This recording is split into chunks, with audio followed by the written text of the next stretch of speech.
Naghalon sa atong buhok. Saan ka nang natagan na atong buhok, nakabalus siya. Sulod sa atong tiyan, nakabalus siya. Kalipat ha na pamitabong ang hinari. Oo, ang atong ibasa nga pulong nag-ingon nga. Ato kayo siya ang atong dalampanan sa mga panahon na doon na tayo mga kapanginahan sa mga pagbubot sa mga pagbunanan sa mga ani. Ito ka na ison, siya ang atong dalampanan. Amen.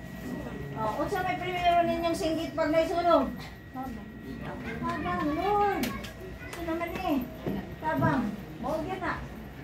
Kunya sa paggupa sa sunog, ano to, naabo na, no? Napalong na ang sunog. Wala may nakita nga balay. Ma-imagine lang yun ako naghinilaka gin mo. Alang-alang mo magkatawa ko.